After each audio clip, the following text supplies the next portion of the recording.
नमस्कार, कैसे हैं आप सब? आशा करती हूँ सब बहुत अच्छे होंगे, खुश होंगे। आज मैं आप सभी से 2 विशेष चीज़ों के बारे में बात करूँगी। पहला तो शनि अमावस्या, जो कि बेहद ख़ास है क्योंकि 13 सालों के बाद शनिवार का दिन, शनि अमावस्या, शनि देव का बर्थडे यानी शनि जयंती, साथ ही साथ अमावस्या और वट सावित्री की पूजा। इतना दुर्लभ संयोग शायद ही इसका उपाय करके आपको ऐसा होगा कि बेनिफिट ना मिले, क्योंकि इस दिन जो भी काम किया जाएगा, जो भी उपाय आप श्रद्धा पूर्वक विश्वास के साथ करते हैं, ऐसी कोई मनोकामना नहीं जो शनिदेव पूरी ना करे, ऐसी कोई कामना नहीं जो स्त्रियां अपने हस्बैंड के लिए व्रत रखें और पूरी ना हो। ऐसा हो ही नहीं सकता, क्योंकि ये बहुत ही दुर्लभ संयोग है। कौन कौन से उपाय आपको शनिवार वाले दिन, शनि अमावस्या यानी कल के दिन आपको करने हैं ताकि शनि देव प्रसन्न हो जाए। जिन राशियों की भी ढैया चल रही हो, 7.5 चल रही हो, उनको तो करना है। साथ में अगर आप व्रत नहीं भी कर सकते तो कुछ उपायों को जरूर कर लीजिए। और साथ में वट सावित्री का व्रत, जो कि अधिकतर बिहार यूपी में किया जाता है, और इस व्रत को मैं नहीं रखती क्योंकि हमारे यहाँ सहता नहीं है वो। तो वट सावित्री की व्रत नहीं भी रखो, लेकिन कुछ उपाय अगर आप कर लेते हैं तो सौभाग्य के साथ साथ आर्थिक तंगी खत्म होती है, सौभाग्य में वृद्धि होती है, चीज़ें बेहतर होती हैं, लाइफ में प्रॉस्पेरिटी आती है और बहुत सारी चीज़ें आज मैं आपसे शेयर करने वाली हूँ। लेकिन उसके पहले छोटा सा विनम्र निवेदन, अभी तक आपने मेरे और आपके दोनों के यूट्यूब चैनल एस्ट्रो पूर्णिमा को लाइक नहीं किया, शेयर नहीं किया, कमेंट नहीं किया, तो ज़रूर करिए। तो चलिए जानते हैं कि कौन से ऐसे विशेष उपाय हैं जो आपको करना है। और हाँ, पहले तो आप वीडियो को सेव भी कर लीजिए, क्योंकि मैं ऐसे चमत्कारी 10 नामों के बारे में बात करूंगी जो शनि देव के बर्थडे पर उनके समक्ष जाकर अगर आप कह देते हैं तो आपकी हर मनोकामना जो है वो फटाफट से तुरंत से पूरी हो जाती है और शनिदेव जो है वो प्रसन्न हो जाते हैं। सबसे पहले बात करेंगे वट सावित्री के बारे में। वट सावित्री का व्रत जो भी महिलाएं रखती हैं, अपने अनुसार अपने कुल देवी की पूजा करते हुए जिस प्रकार से आप करते हैं, आपके यहाँ पे जो भी नियम है उसका पालन करिए। लेकिन जो वट सावित्री का व्रत नहीं भी रखते हैं तो भी आपको किन चीज़ों का ध्यान रखना है, चलिए जान लेते हैं। सबसे पहले तो ये समझ लीजिए कि कल के दिन सवेरे उठकर आपको सूर्य भगवान को अर्घ्य जरूर देना है। स्वच्छ वस्त्र धारण करें, लाल रंग के कपड़े जरूर पहने, और काला नीला रंग को अवॉइड करने की कोशिश करें, और वाइट कपड़े भी कल के दिन अवॉइड करिए, क्योंकि आप सुहागन महिला हैं तो लाल पहनिए, हरा पहनिए, पीला पहनिए, कुछ भी पहन सकती हैं।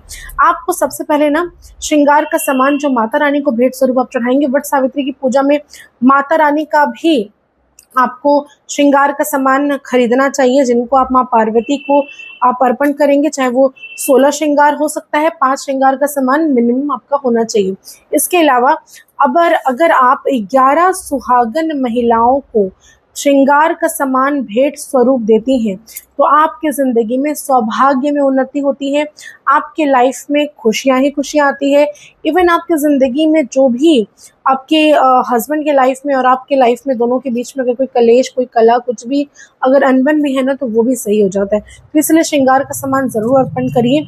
और दूसरी चीज़ कि वट सावित्री का व्रत अगर आप रख रहे हो तो कच्चे धागे, कच्चा सूत जो होता है, उससे आपको पीपल को या वट वृक्ष को एक साथ, कहीं कहीं पर होता है, कहीं पर अलग से भी मिलता है, अलग से भी होता है, आपके यहाँ पे देख लीजिए क्या है। लेकिन परिक्रमा 108 बार ज़रूर वट वृक्ष की करनी चाहिए। आपको पीला धागा, कच्चा सूत जो होता है, उसको आप केसर में डुबाकर उसको पीला कर लीजिए, और फिर उस कच्चे सूत से आप धागा बांधिए। नए वस्त्र अर्पण कर सकते हैं आप। सावित्री और सत्यवान की कथा आज के दिन ज़रूर सुनिए, आप चाहे व्रत रख रही हो या नहीं रख रही हो। सुहागन महिलाओं को दान पुण्य के साथ साथ मीठा भी कुछ ज़रूर दान करना चाहिए। मीठा जल भी आपको पीपल के वृक्ष में वट वृक्ष में ज़रूर जाके अर्पण करना चाहिए। अगर आप बहुत ज़्यादा आर्थिक तंगी से परेशान हैं, बहुत ज़्यादा आपके हस्बैंड के और आपके लाइफ में आर्थिक परेशानियां हैं, तो 11 कौड़ियों को आप हल्दी से रंग दीजिए, उसको पीला कर लीजिए, और उसके बाद पीले कपड़े मोड़कर माता लक्ष्मी को भेंट स्वरूप आप चढ़ा दीजिए। ऐसा करने से आपकी आर्थिक परेशानियां जो है वो खत्म होती हैं। माँ लक्ष्मी को भी श्रृंगार का सामान ज़रूरी है कि आप भेंट करें। साथ में आज के दिन अगर आप श्री यंत्र की नियम पूर्वक पूजा करती हैं, अपने घर पर कुमकुम के साथ, हल्दी के साथ अभिषेक करती हैं, तो आपके सौभाग्य में वृद्धि होती है, आर्थिक तंगी जो है वो दूर हो जाती है। पूजा में इस्तेमाल ज़रूर करिएगा अक्षत का, जो बिना टूटा हुआ चावल हो, टूटा हुआ चावल का प्रयोग बिल्कुल नहीं करना है। श्रृंगार का सामान का, रोली का, मौली का और मीठा जल ज़रूर वहाँ पे अर्पण करें, प्लस रख कर आए। शरबत का दान करना, जल का दान करना, अन्न का दान करना, सुहागन महिलाएं सुहाग के सामान का दान करना काफ़ी उत्तम माना गया है आज के दिन अगर आप करती हैं तो, क्योंकि योग जो देखिए बेहद खास है। वट सावित्री का व्रत जो है वो ज्येष्ठ अमावस्या पर होती है। ज्येष्ठ अमावस्या की तिथि शनिवार के दिन और शनि भगवान की बर्थडे यानी शनि जयंती एक साथ सब कुछ है, इसका लाभ जरूर उठाइए। अब बात करेंगे कि शनि जयंती पर आपको क्या करना चाहिए। शनि जयंती को, अरे वो तो कर्म फलदाता है, न्यायाधीश है, कर्मों पर सबसे पहले ध्यान दीजिए। लेकिन आपको कुछ उपाय जरूर करना है, जैसे ऐसे नहीं कि अगर आपको कोई बर्थडे में कुछ अच्छे गिफ्ट्स देता है, आपको ऐसा नहीं लगता कि हाँ बहुत खुशी होती है, तो इसी तरह भगवान को भी हमें प्रसन्न करना चाहिए। तो कौन सी चीज़ें आपको करनी है, सबसे पहले तो आपको शनि देव की पूजा अर्चना करने के लिए सुबह सुबह उठ जाना है। काले वस्त्र उनके लिए या फिर नीला वस्त्र उनके लिए ज़रूर खरीद लीजिए, उनको अर्पण करिए।